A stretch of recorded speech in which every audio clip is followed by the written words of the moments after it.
last episode of the WFM Workforce Management Series, kicking off 2026 with so much knowledge, so much experience, so many hot takes, but just such great conversations with these two incredible human beings that have gifted me with so much of their time. And I'm really bumming that this is the end. So if listeners, you have other things you want us to talk about, tell me so that I can force another follow-up bonus episode out of this and get to hang out with them some more. But I am Sarah Caminiti. I'm the host of the CX Roundtable.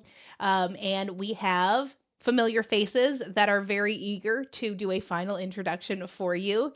Arlyne, can you please introduce yourself? Hello, everybody. My name is Arlyne Pardo. I'm based in Panama. I'm a WFM professional with 8 years, as you have heard in the last previous episodes, right? Very thankful that you get into here, and I hope that you have gained a lot of knowledge. And if you have any questions, we are available to answer them in the best way that we can. Yes. Oh, could not have said that better, Arlyne. It's really, really cool for this community to be able to meet you too if they haven't met you before, but get to know you in such a way through this series where I know they're going to feel much more comfortable reaching out on LinkedIn or other ways to get in touch because they know how warm you are and how happy you are to meet new people, which makes me really excited for this community to benefit from you long term. Now, Dan, would you like to introduce yourself for the final time?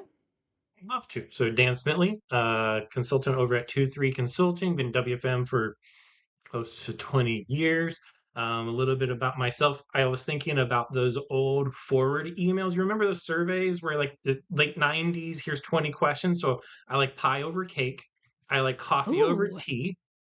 I like Harry Potter over almost every other possible series. And I prefer streaming music over CDs because one of my daughters loves physical media and she's into CDs. I don't know, but streaming is way better. So that's a little bit about me and happy to have this conversation. I, now I want to just pause the actual planned conversation and I need to know more about the CDs in your household because I didn't even know that they made them anymore. They do. My one of my daughters loves physical media, and so she'd prefer DVDs over streaming, CDs, vinyls. Yeah, it's like in her for Christmas, she asked for one of those CD holders that you put above on your like mirror visor things in your car because her car still has a CD player. And so she wanted to like, she was like, I want to be so cool. I can just take my CD out and put it. I'm like, I don't know. I feel like it makes me older because somehow maybe it's cool again because it's vintage, but it hurts a little. No, no, that's magical. Oh my gosh, that just brought me so many flashbacks of like my first car where you first start out with just a visor, but then you end up getting like like 50 pack that you have to like go through just like a photo album to try to find, and they're like all burned CDs that you didn't label correctly, and so you have to figure out what all of these blank shiny things actually mean. Ah, man, you've got a cool kid. You've got a cool I kid. do. I do. We should probably talk about WFM. Even though I still do want to talk more about this, but it's fine. We can have that be another conversation. So, today, to close out this series, we are going to be looking specifically at how WFM is a strategic partner.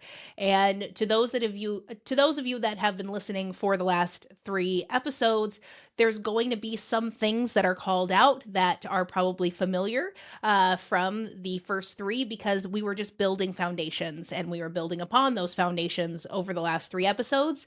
So this episode is our chance to kind of bring everything together from foundational language space to leadership to operational insights as well, and figure out how to utilize WFM as a strategic partner in the best way possible to bring you to the places that you need to be heard and allow you to be the resource and partner that the company deserves to have, as do the employees. And then we will close out by talking about the future.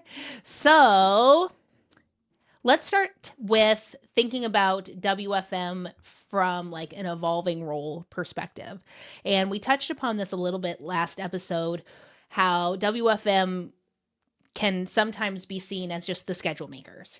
And what shifts when WFM stops just being seen as the schedule makers and starts being seen as the strategic partners? And I'm going to start with you, Arlyne, on this one. So for me, when WFM is stopped being as the schedule makers, is when we have an influence in how the decisions are made. We help to make smarter decisions because we have the data, we have the foundation, and we seem to be like able to suggest some improvements to help in a sort of way the customer journey, our employees' well-being. So rather than chasing why we're not maybe achieving a service level during the intraday, as well, we can start having an influence with the operations team and suggest changes maybe. And maybe this is not going to be a easy conversation. That's what I think. When you start getting into that arena about operations and telling you how you think that things should be best if we do it in a different way. Just thinking about this and going back to an example, um, we were getting questioned about why we were not meeting service levels on a particular account in a particular channel. It was the chat channel. And while we were investigating why, we found out that the agents were not coming from training trained on chat. They were only trained on voice. But s- while we stopped doing just a schedule and become a bit more influential, we asked, and why is this on this way? Why we cannot add this? Like that type of influence could get us to get better results. So that's how I see it. That's a really good point about how the influence is what really does change the perspective from this is a team that just handles schedules to this is a team that is our partner. This is a team that has data that we need to make the right decisions for the customer on their journey, but also for the employees. And I'm sure that also opens up the door to leveraging WFM in other areas of the business as well, because you have proven the value with the data that you have within the space that you're already laser focused on. Dan, do you have anything from your experience that really locks in how this shift can happen? Yeah, I think one of, if not the biggest hurdle for WFM teams to overcome to become a strategic partner is their own internal mindsets. I think when we talk about, right, WFM is this aligning these numbers to these numbers, going through the process of forecasting and scheduling, and it's very tactical. It's very, we need to execute the next forecast, the next schedules, the even in RT or real time monitoring, it is, I know the SOPs I've created, so I do X, Y, Z. It's very tactical. And a lot of our mindset in WFM is it's very black and white. This is right, that is wrong. Stop doing this, start doing that. You asked me, how can we get to service levels? I've told you. Now it's your call if you want to hit service levels, if you want to bring in the people, right? And I think for a lot of WFM teams, that mindset is limiting. So your question around like what shifts or how can we even start approaching it, it absolutely starts with WFM's own internal mindset that they are partners, not simply answer givers, that we are looking to support operations or others, and that it's strategic. And that can feel scary at times for WFM or anyone to shift from do, tactical execute to strategic thinking, visioning, what could be, where could we go, how could things get better. So um, how to get there will leverage some of the skills and stuff that we've already talked about. But I think it's that is one of the biggest blocks for WFM teams to be strategic partners is the reshaping and reshifting to say, I am a partner to them. and then I need to help think strategically and long term, not just 30-day forecast. Here's your schedules. Okay, now I'm going to go watch my queue and go through my SOP. So I think that's one of the biggest blocks that a lot of WFM teams will probably experience. Love that you brought that up because I think that that mental block is one that I've seen a lot in the CX space. It's that giving yourself permission to think beyond the black and the white and to trust your gut and to trust your instincts to talk about what you know to be true, to share your ideas, to enter into those spaces and not just kind of be a fly on the wall in those meetings, but actually be an active participant, because those shifts can't happen if you're hesitant, if you're not confident in what you're doing, because just like in any scenario, no one is going to come to you with this silver platter and say, welcome. You have proven yourself worthy. Here is a 40-minute time slot in our most important meeting of the week, and I cannot wait to listen to everything you say and do every single thing that you propose that we do.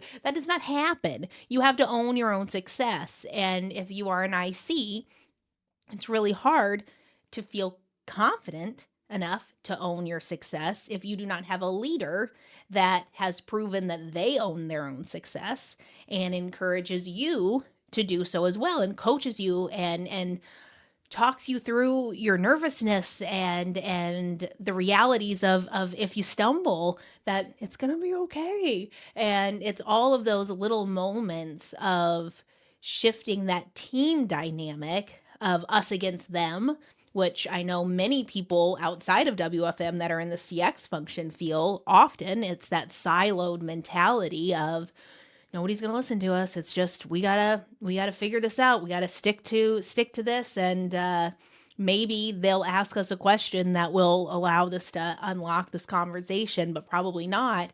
And if you stick in that headspace, then you're just setting yourself up to fail. You're setting your team up to fail, and you're making an impact on how they view their potential in other roles moving forward. And so I really think that that's such an important piece to bring up, that it's not necessarily you brought the data the right way.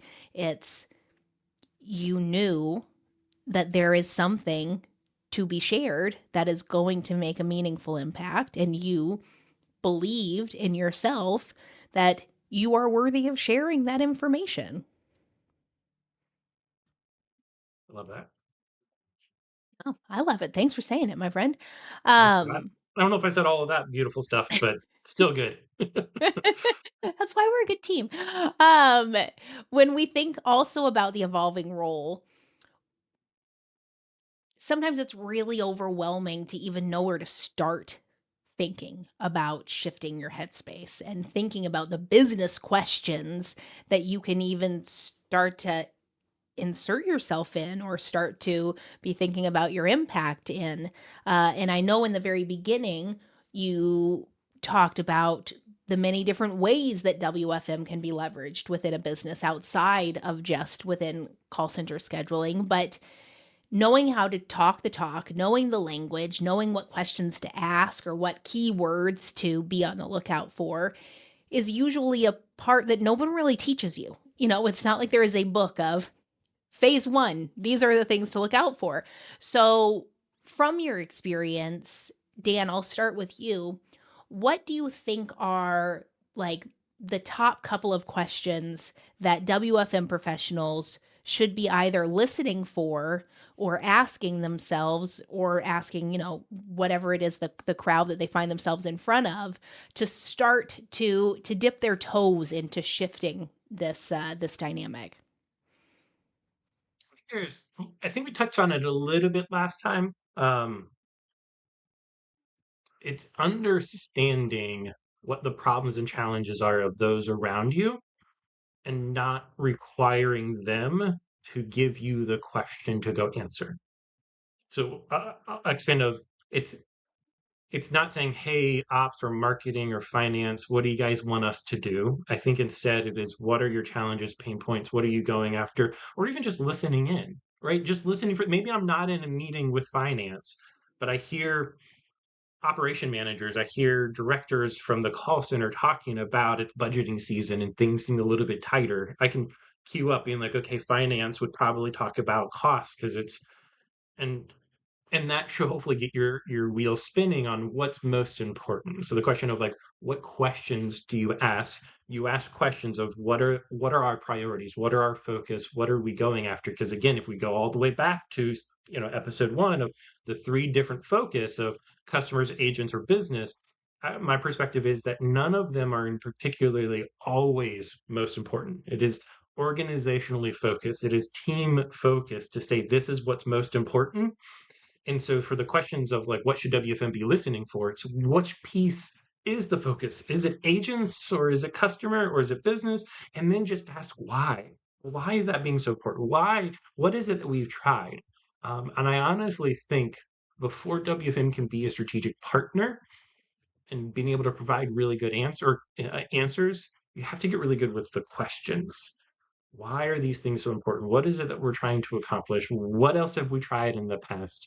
So I just want WFM, if I could give them something, hone in on what are those problems and challenges that the teams around you are possibly experiencing, and just listening in for little clues of this is where the people are focusing, this is where leadership is focusing, and then start thinking through how can WFM be supportive of that particular goal. A good point. That's such a good point. And that what a confidence boost that is too. Once you do understand the questions, once you do understand like the definitions behind those three different pillars, you'll be able to be a part of conversations without hesitating as much because you've built that foundation within yourself of knowing this is what this means, this is when this means this is why this is this, and you've built that muscle to ask why in many different ways so that when you're in those rooms you can ask why from a space of curiosity to enhance the conversation rather than asking those questions almost from a place of overwhelm or nervousness, which can be read as they're not ready to be a part of this conversation. Um, and so I think that that's a really valuable thing to highlight. What about you, Arlyne? What do you think? Are there any other things that you find to be good pieces of language, good questions to ask when you start shifting that mindset to be that strategic partner? Yes. For example, if you have been working for an account and you know that a season is coming, making the question not to the stakeholders, like especially to yourself, that if we are prepared for this seasonal change, if we are prepared for this seasonal growth or decrease, maybe what will be the impact from a financial perspective? What's the cost of attrition? What's the cost of low occupancy, high occupancy? How will that impact as well my operation? And but at the end, basically all of this gets back to what just Dan says about being an active listener. And I think that's very important, and not just work as a silos like we are WFM, this is the historical data that we have. They haven't give us any marketing, like go outside and ask um, what's happening on their world, and probably the information that you are looking for will come on a casual conversation or at a meeting, and you will have all these inputs and data that you need to build your forecast, to build your schedules, to work on these items that are important for you and as well for the company. Love that. I love that. Gosh, already so much information and knowledge in such a short period of time. Leaning more into the curiosity angle, I know that we've talked about this in layers over the last handful of weeks, but what does it look like, Arlyne, when WFM listens deeply to the front line? Well, for me, is that we start understanding the numbers. Um, when we approach everything with curiosity, we make ourselves available to get more information rather than just report on numbers. If we only report some numbers, like we can have a manager or somebody else on the company that have the same access and you and pull the same numbers. But we'll start questioning like why the service level was affected during this interval, and we start listening the agents, for example. Maybe like they will have the answer, and I have seen this.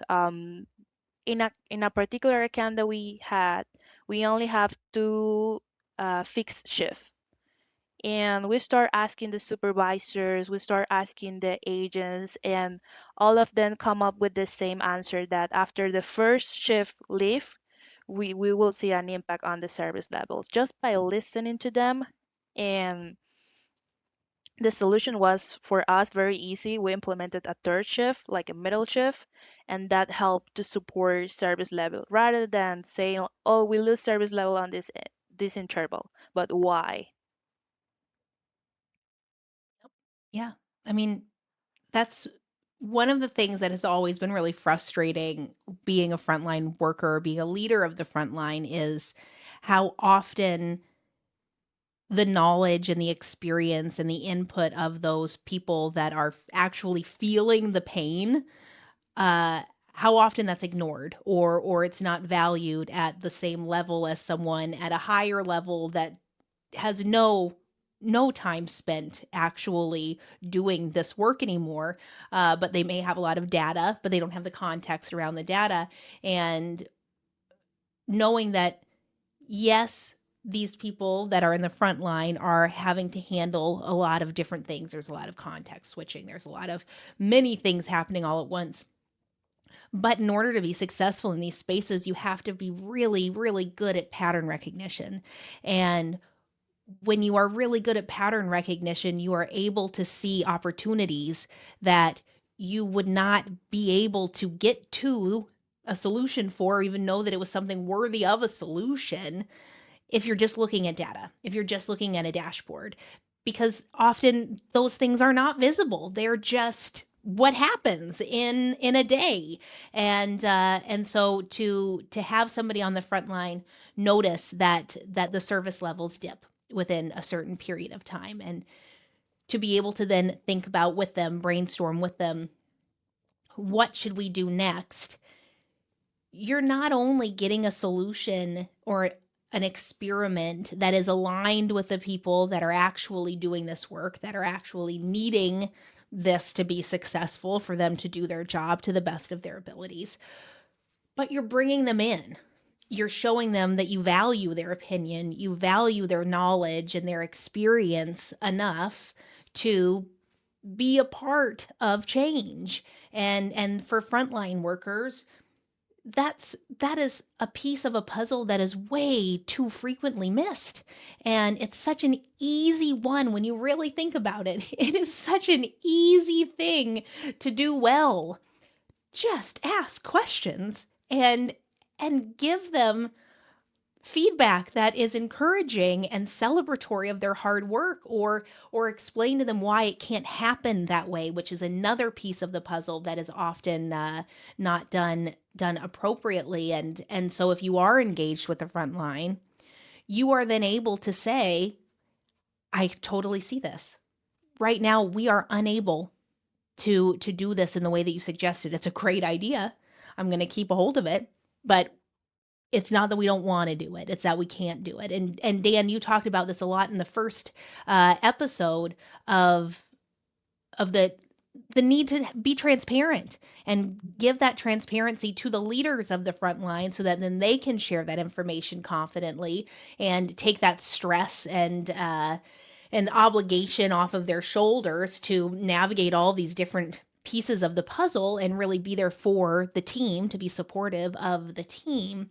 And have you found that when you're bringing this information to leaders from doing listening tours of the front line, do you see a shift in them and how they're able to engage with their team?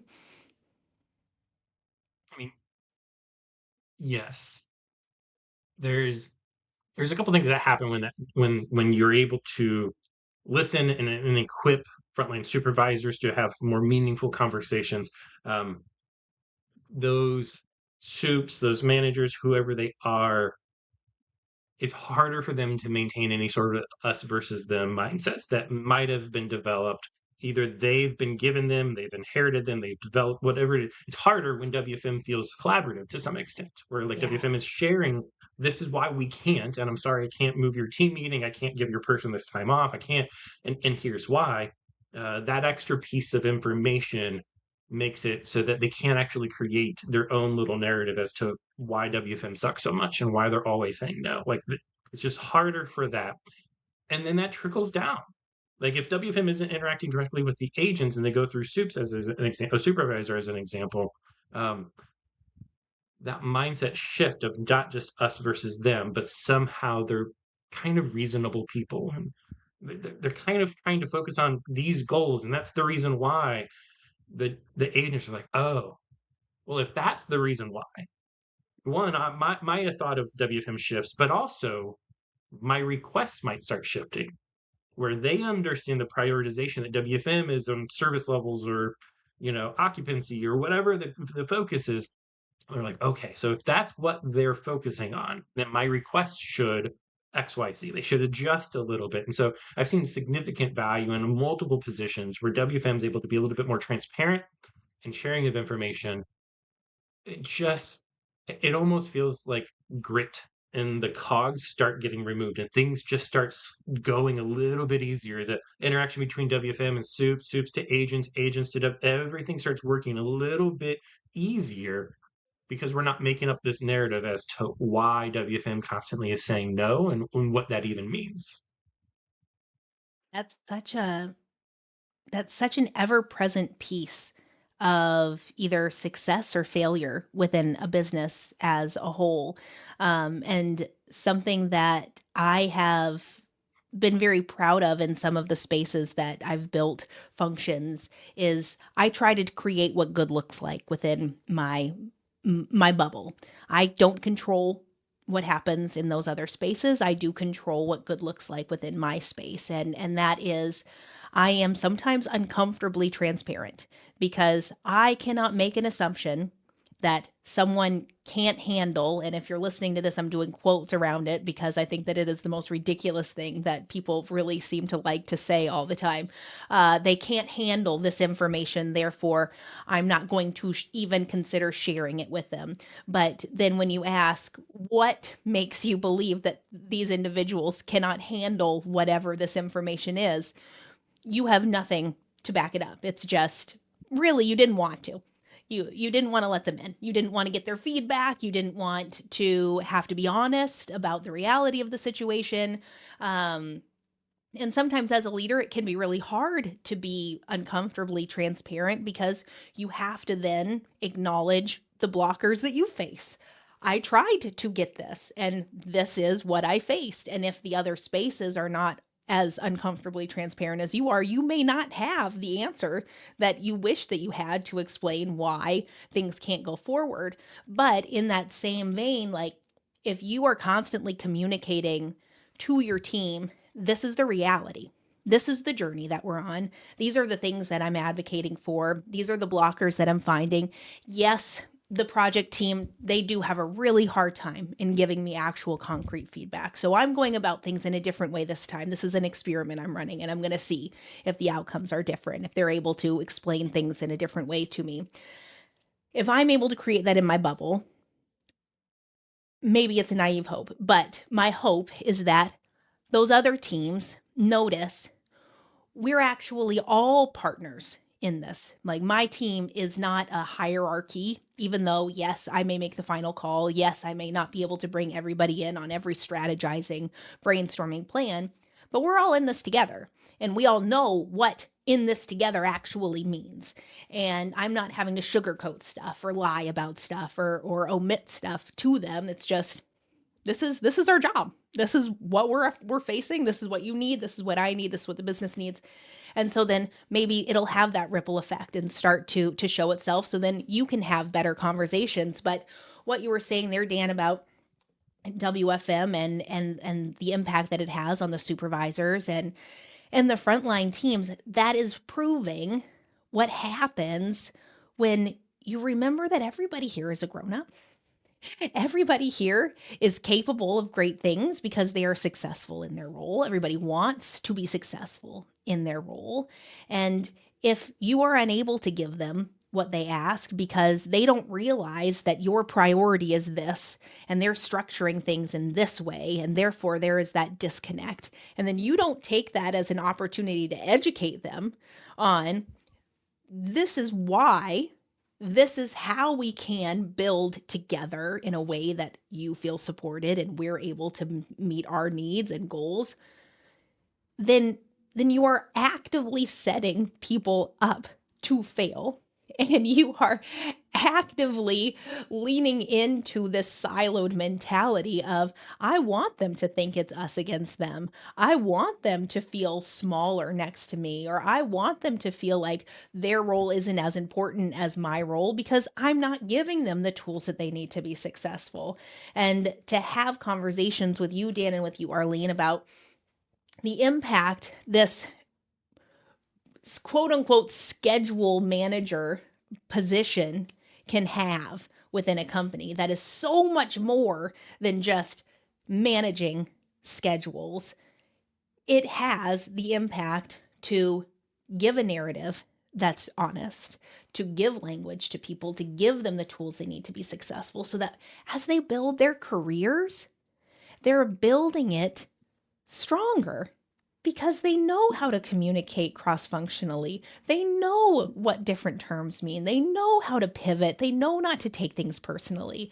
And I just think that that's so cool when talking to different functions within a company to really just celebrate the power that every single function in a company has to make a difference in so many different spaces. That was a little bit of a soapbox tangent.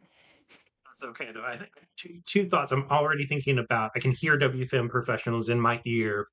One, they're saying I'm already doing this, or two, that's really complicated. This idea of just listening. And so two quick thoughts. One, we're talking about a better process, not an easier process. Translating, communicating out the transparency of information can cause concern, but it might build trust. It can build and it can create this follow-up questions where maybe they weren't going to ask more questions, but it's more work for you now. We're not talking about easier, we're just talking about better. And you have to ask the question, is better worth the effort?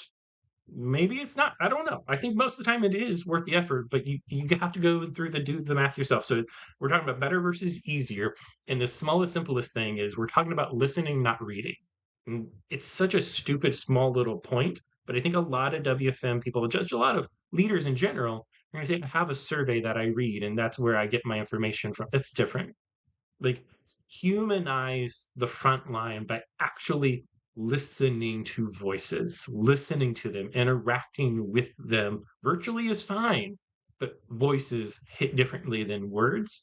And so when we're talking about what does it look like when WFM listens to frontline, I just want to highlight, like, and I would challenge others, CX leaders or WFM leaders or just leaders in general, don't fall into the trap of just reading feedback. Like, listen to the people, listen to their feedback. It's going to hit differently, and I think you'll get more out of it that way. A great thing to highlight. I didn't even think about like really pinpointing that difference because especially since I have built the career in much smaller spaces, and so like I didn't always need to be reliant on surveys and stuff to gather feedback. I have weekly one-on-ones with people on my team where I'm asking them questions and I'm gathering feedback in that way, shape, or form. But if you are someone that's in a contact center space and the number of people that you could be interacting with is vast, or even if it's just you're in a mid-sized company and it just feels overwhelming to even think about interacting with a lot of different people. I was just having a call earlier today with someone who was asking questions about retention for customer success managers. They're going through some struggles, and he was feeling overwhelmed. And I recommended just pick 5 people. Pick 5 people to start with, and just be really, really present. Talk to them, ask them questions, figure out ways that you can incorporate their feedback into different parts of your business function. Prove the value to not only yourself, not only to them, but to the business as a whole of why this is time well spent. And then you can justify resources to making this a part of your daily function. If you go into that thinking I'm already doing this and you're feeling overwhelmed or you're feeling like you're not being heard, look at what you're actually doing because we all experience this all the time. Like we want to immerse ourselves in something because we think if we don't immerse ourselves in it, we're not going to be successful. We're not going to get the full picture of it. And I mean, this is kind of similar to the conversation that we had before I hit record and another reason why I'm terrible about hitting record on time, but it's understanding that like being purposeful doesn't mean being everywhere.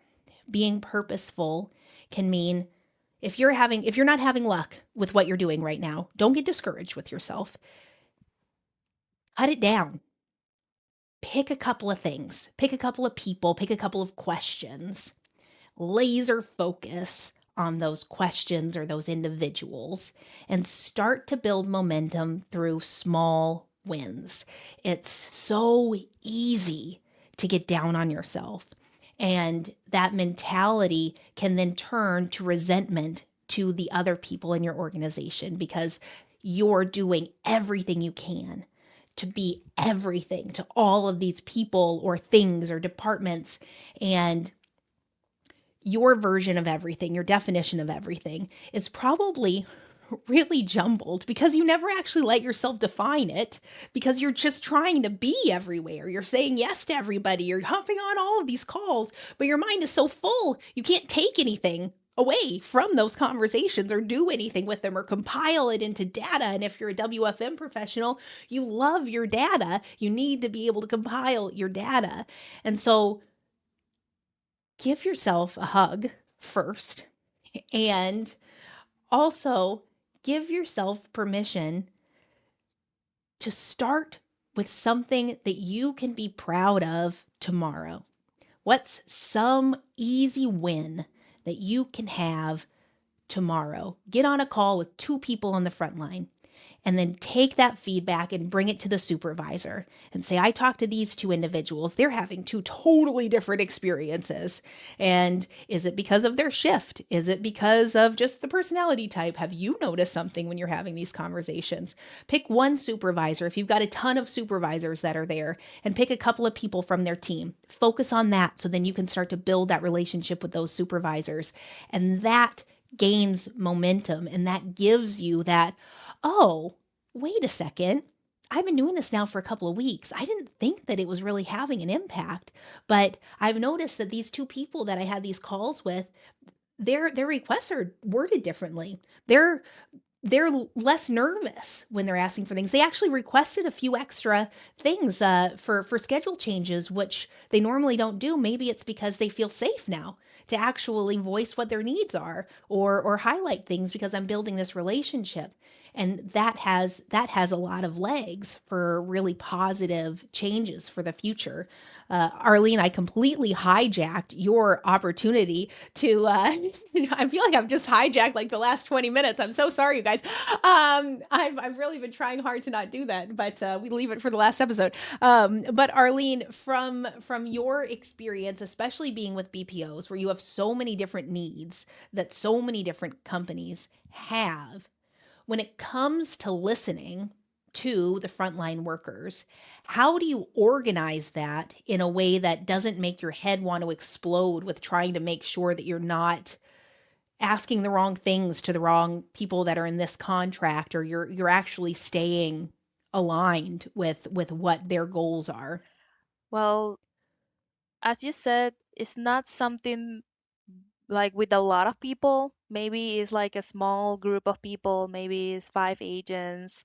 Um, Usually, my strategy, and I'm gonna just say it here, is I talk to the operations managers or the VPs of the accounts first, and I'm telling them that I'm having this idea and I want to find out some feedback from the agents or the supervisors so I can get them on board of my idea and they don't feel that I'm trespassing boundaries. Oh, that's a good point. So that's my strategy on that one. And then I'm just gonna set up some time, um, maybe with the supervisors or the agents. And at the beginning, it's gonna be very awkward. They're gonna be feel scared because it's the WFM head who is setting up a call, and you probably will create some stories in your head thinking that you did something wrong. So I tried to start it very casual, like making some conversations. How has been your day? How long have you been here? I just remember that with one supervisor, I said like, "Oh, I have seen your name on so many reports. You were an agent, right?" And like trying to build that momentum with the person. I'm recognizing that this person had a promotion, and she gave me so many ideas during that meeting. And after that meeting, she has the confidence to reach out to me through Teams and send me more ideas. And that's how we overcome some challenges. Just, I don't know about other WFM professionals, it's not that hard when you start to do it. It's going to be hard on your mind forever if you never take the chance and do that. And as well, you need to put yourself out there. Like sometimes while like when I get to the office, I do my morning walks, and I say or greeting the agents, "Hello, how you doing? How is everything doing?" "Oh, yes, about the bonuses. Yes, I know that that's coming up. Don't worry about it." Like just casual conversation so they can put like a familiar and friendly face on you, right? And whenever we have a new training class, I go to the training room. Nobody has invited me, but I go there and I say, "Hello, everybody. My name is Arlyne. I'm the WFM head." I have been like, this is my funny introduction. Like, I have been here. I'm not consider myself as an old furniture. I'm more expensive. I'm like the Mona Lisa, like I'm art, And everybody started laughing, and it sets like a sort of tone, and that's how it has worked out for me. Like, um, but usually whenever I'm going to do this, I try to as well, get involved their direct leaders so they don't feel that um I'm not respecting their authority, or like it's just me having casual conversations. Yep. Yes, that's it. I mean, that's it. It's humanizing yourself, reminding them you are just a person that is doing their best. You are just somebody who wants them to be successful. Your your choice in entering into those spaces and making just funny, uncomfortable, awkward thing like comments that will immediately get them out of their head because they'll just be like, what the heck did she just say?"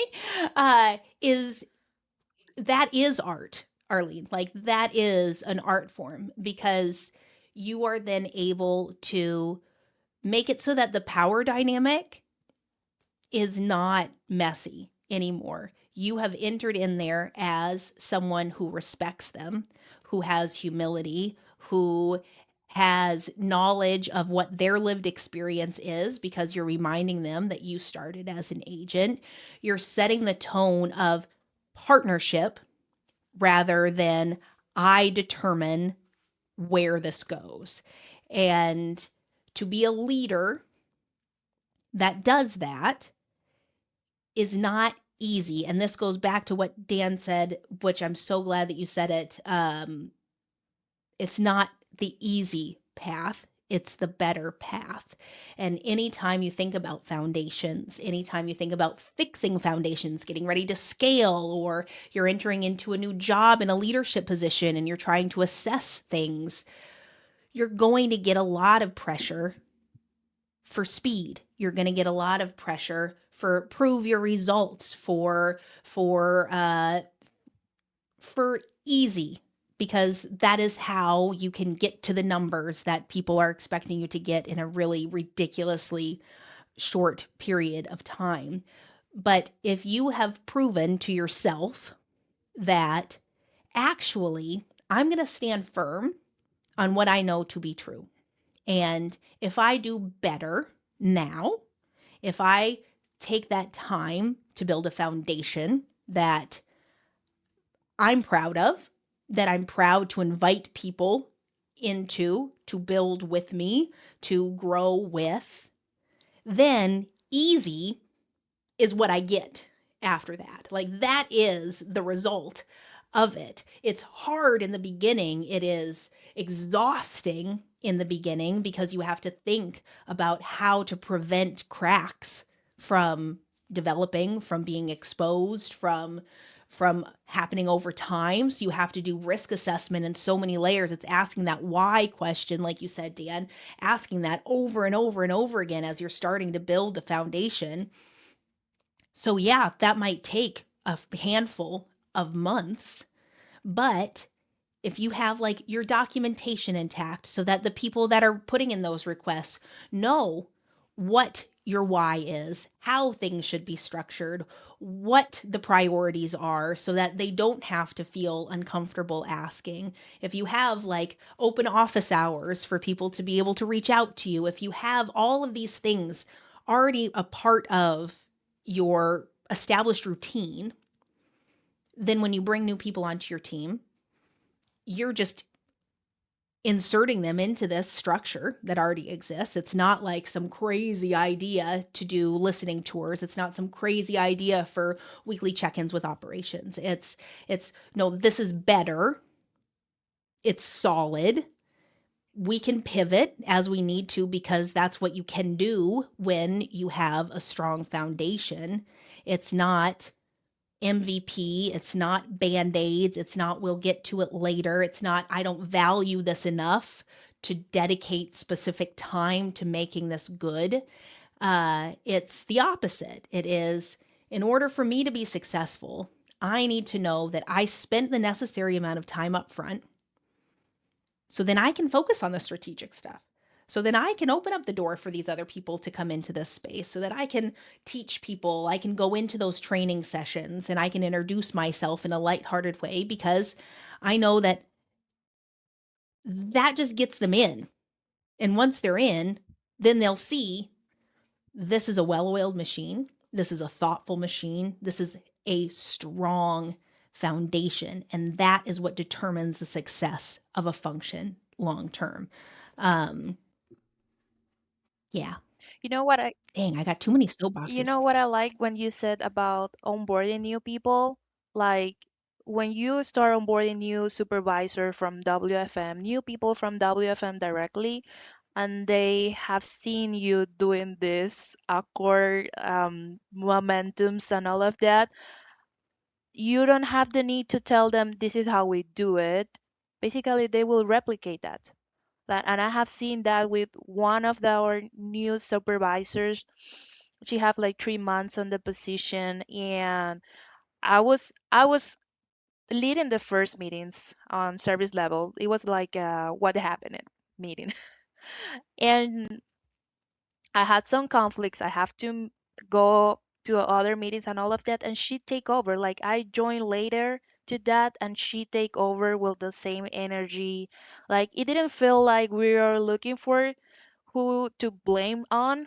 It was more likely what we can do better, or if it was working, how we can maintain that. So whenever you are onboarding new people into your team, not need if it's WFM or operations, like if they see you doing that, more are the chances that you will replicate that across the board and it's going to be more easy. Yeah. Yes, that's so true. And what a testament to you and just the type of approach that you take to your work is something that people feel safe enough to replicate. And I think that that's something that's really, really important to not only highlight, but also to celebrate in you, Arlyne, because you set a tone that this is achievable. You set a tone that this is something that you don't have to have 20 years of experience to be able to do. This is a choice that I make. And this is a choice you can make. And these are things that we can do. We can have humility. We can be human. We don't have to be super rigid. We don't have to be super awkward and uncomfortable and unapproachable. You prove every single time you walk into a room, whether it's that training room, whether it's an onboarding room, whether it's any of those spaces, even when you're not doing your introduction, just when you're walking around and having those side conversations with people on the floor. People see that you're successful and you're still doing this. People see that you are a woman who is not changing how she approaches her work, her relationships, her day. She's not compromising on that. And she is still successful. She is still capable of doing her work.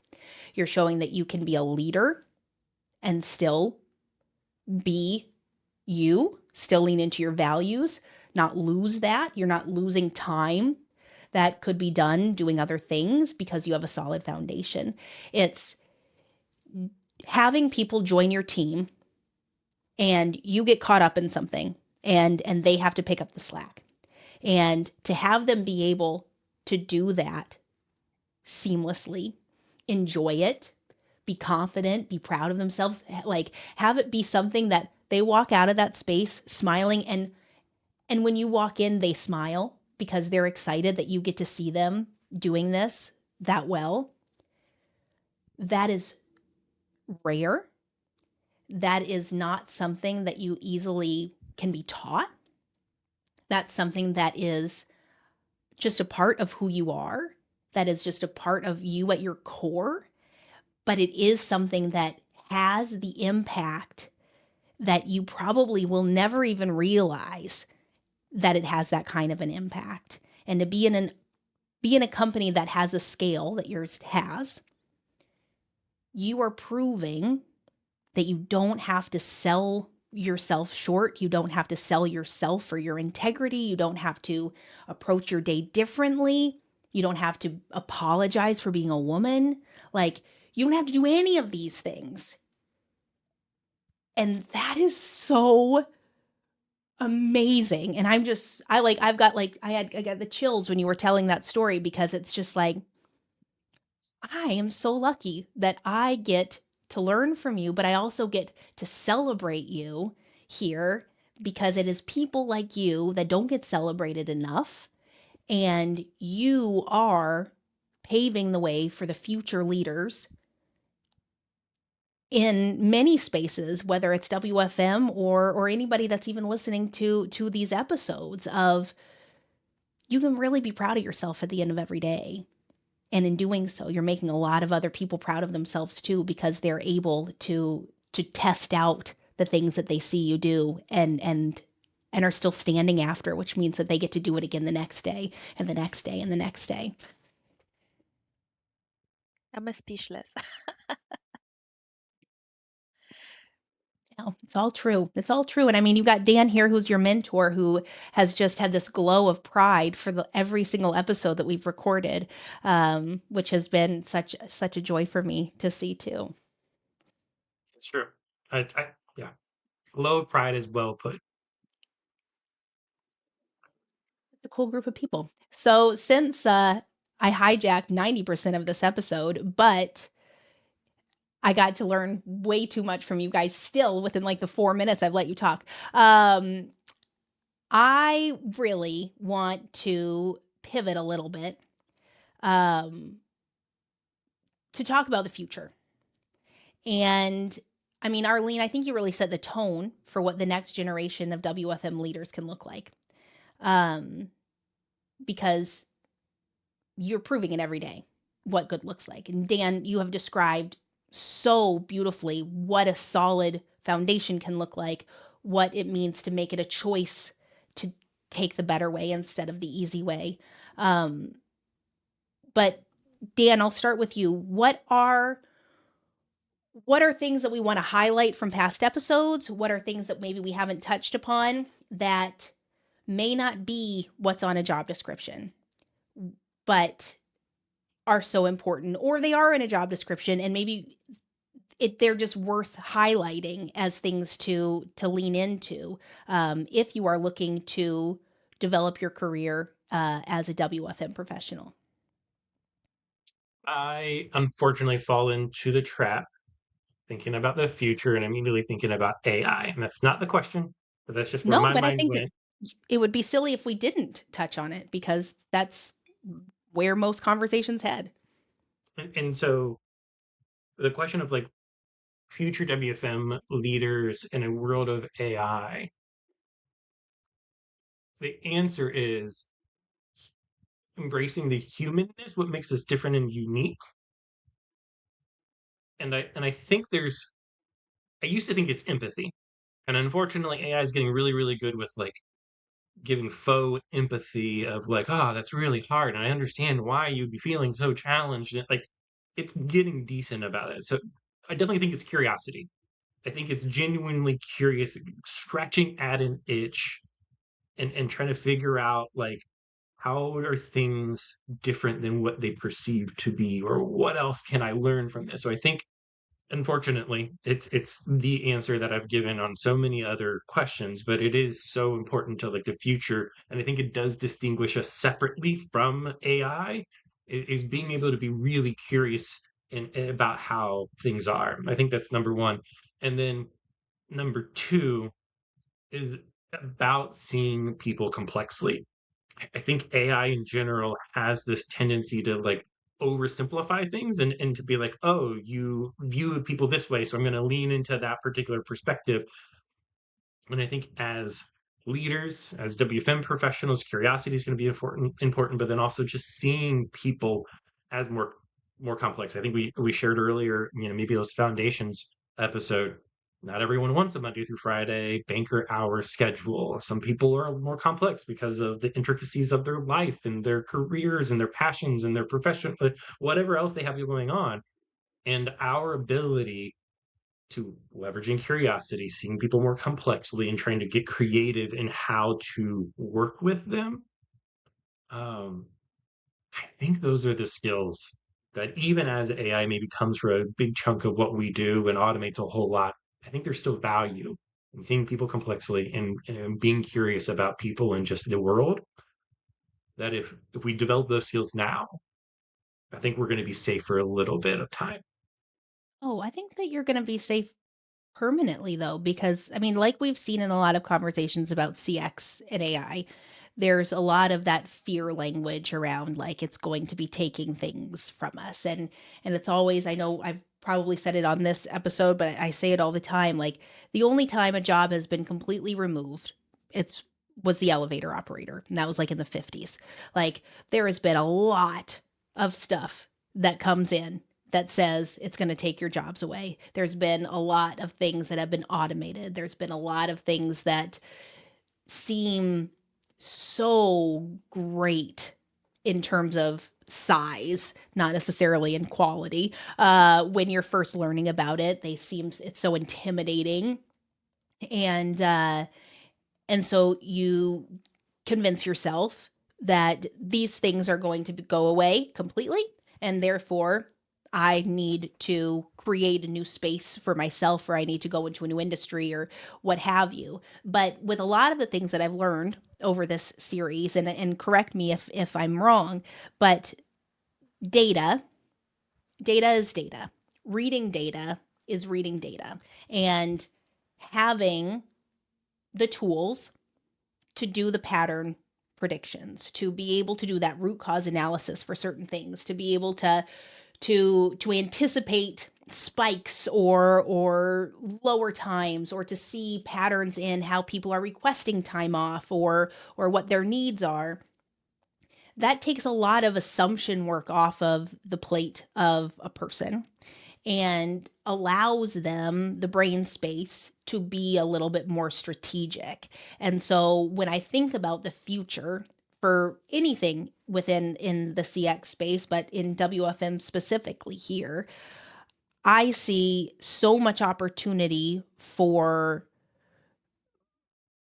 the tools to come in and be tools. They are enhancers, they are pieces of the puzzle, and that is where they stay. And because you have this locked in system that's helping you calculate things and plan things and strategize things, you then have time to do more of those listening tours. You have time to go into those training rooms and have those conversations and those meetings. You have the time to upskill people on your team because you're able to bring them into meetings with you because they're not as required to be uh, analyzing spreadsheets. And then the curiosity bit, it doesn't matter how good AI is. I mean, first of all, you're always going to need people to be QAing AI, which is a job function in and of itself. But the curiosity bit, the knowing what questions to ask and how to ask them and when to ask them and what to do with that information, every supervisor is different. Every individual on the front line is different. Every department is different. Those three functions that you have to figure out what is the priority right now, those are ever evolving. And it's going to be those companies that lean too heavily on those LLMs or those AI agents that stop asking continuously the why, and then they lock in. All right, in February, somebody told me that this one was the important one. So all of my decisions, all my answers are going to be around this one specific thing, but it's November and things have pivoted and it's something else. But no one knows. You got to tell AI that it's something else. That's why you guys are going to always be so valuable. And I can just see your role exploding because you're able to read the data, which means you're able to QA the data, which means you're able to leverage the data in ways that shooting off spreadsheets is never going to be able to do. You're going to have a voice because you're going to have the brain space to do that strategic work in ways that you didn't before, and the confidence in what these AI tools are producing because you're able to read them and analyze them in ways that others wouldn't be able to. And so I just see so many opportunities for WFM to move beyond just the frontline workers and into all of those areas that we talked about in that first episode, because you can do so much all the time. And for that hope, I'll take it. Arlyne, what about you? What have you seen? I mean, even just touching on the AI in your space and with companies that are using your services, what kind of conversations are being had for what the future of WFM, of the needs of these customers, like what are things changing for you? Well, for us, AI is already like a reality. We already have an agent, full AI. So is that how we try to add all the information that this agent needs to replicate in the most accurate way to the customers? So that developing, it has taught me a lot to not think that I will be replaced, rather than have curiosity to understand this, how it works, how I can support our business based on this new service that we are offering, how we can measure this service if it's doing the right things or the wrong things.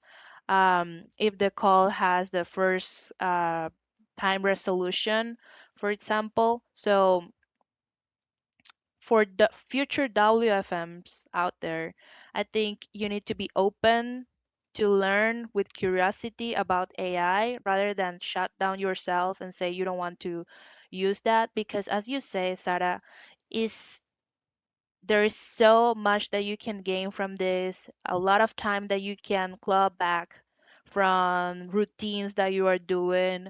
Um, I have one of my supervisors, my reporting supervisor, is showing me like an automatic report that will tell me who is up and who is down on adherence from all the accounts, like without having an analyst going over through that data and having just that in a few seconds in your inbox, sending that out to the VPs. Like that excitement from his side, like he's open to learn about this, he's open to create his new reports with this AI tool. Like I believe that's how we should be approaching this new era, rather than not using it at all because it will hallucinate or something. You need to detect when it's doing that. And that's why you need to, for example, for the QA part, for the QA departments now, like there's so many systems out there that are offering AI to evaluate the calls. The time that it could be clawed back from that to the analyst to actually coach on what's needed to improve the customer experience, like all of that is tight, but you need to be open and curious about this. Probably the future WFM learners will need to have strong storytelling about this, as well, besides the AI, like being comfort, working cross departments, being comfort, not having a team and still leading, because all of us are leading. It doesn't matter if you have a team or not. And and the ability as well to negotiate and influence. I believe those are for me key here. Yeah. Nailed it. Nailed it. Well, I don't want this to end, which is why we've gone over so much of what our planned time was, because I just love talking to you guys so much. But is there anything you want to end this series? What is like one big final mic drop point? No pressure that you would like to end things with here. I'll start with you, Dan. So I have this like imagery, this metaphor that I've thought about and used many times. So I'll leave it here. We're talking about strategic partnership. If you're in WFM, even if you're not, and you've made a career in moving fast and executing, stopping feels really scary because you've been likely looking down at your feet, finding small little rocks and moving really fast to get them to like the scale of value and impact. So you move fast to move a rock, move a rock, move a rock, and you've gotten and everyone's complimented you by how much rocks you put on this scale of impact. And it feels scary to stop, to look around for bigger rocks, to be able to think through how can I move a big boulder from one spot to another. I might need to use other people to get it there. But that's strategic thinking, that's strategic partnership. It is moving from looking down at your feet, finding the small rocks and putting them on the scale. And instead, you're starting to look up, pause, think, process, build collaboration, build network to move a really nice big rock onto the scale and getting people to agree that's the rock we need to move is the partnership. So that's if you're visual like me, maybe that imagery will help. That what we're talking about here is stopping from the execution, building the relationships, getting curious about what rocks to move, and then getting others to circle around you to get that really big boulder that you could never move by yourself over to the scale of impact. It's scary, but it's worth it. Dang, yeah, you delivered a mic drop there, Dan. Thank you. Thank you for doing that on the fly. Uh, Arlyne, what would you like to leave this series with? For me is see yourself as business enablers or architects. WFM can influence a lot on the business decisions, the right decisions, the company growth, revenue, customer experience. Like, don't see yourself just as the schedule makers. You are just transactional. Like, your creativity can support a lot of business to grow, and as well the well-being of all the employees. So your impact is not just your direct reports, it's all the people that has something to do with what you are doing right now. HR, maybe you have a direct impact with the recruiting part. With the recruiting part, those agents, you will have an impact on them. With the finance teams, you have a direct impact if you are not hiring at the right time, and that will implicate financial costs. So see yourself as business enablers or as business architects, because you can accomplish a lot if you do that type of mindset shift. Yeah, I think one of the biggest takeaways here from all of these episodes is really you hold the keys of how you're going to approach this. I mean, and this is this is obvious in many different parts of anybody's career, whether you're in WFM or not, but just you do have more power than you give yourself credit for. And the choices that you make do have an impact in ways that you probably don't even realize. And pausing, thinking about how you're choosing to interact with others, how you're choosing to enter rooms, how you're choosing to lead, whether you are a leader in title or you are just someone that believes in their team and wants to support them. You have a choice of how you're going to show up. And these two leaders here, Dan and Arlyne, are people that make a choice every day that they want to show up better, that they don't want to show up easy, they want to show up better. And the fact that they have found so much success in their career and are so highly regarded in their industry is proof that you will not sacrifice success by choosing to show up better. And I am so grateful to have been able to learn from you. My weeks are going to be a little bit more on the sad side that I'm not going to get to hang out with you. But thank you both so much for your time, for your openness and your honesty, and your wisdom. I think this is a really special series that I think the community is going to find a lot of value in. Thank you. It's been a blast to watch Arlyne be who she is on a larger stage and to be able to add value and to have the conversation facilitated so well. This has been a joy. Thank you, sir. Oh, I love it. Thank you, Dan. Thank you I so don't know what much. I'm going to do the next weeks. I'm gonna miss you guys so much. Really. Same. We'll find an excuse. Don't worry. I'm already thinking about some things. But thank you, listeners. And find these folks on LinkedIn. You can find me on LinkedIn too if you want me to do an introduction. I'm always game to do an introduction, especially for two incredible humans like these two here. And I hope you have a great rest of your day.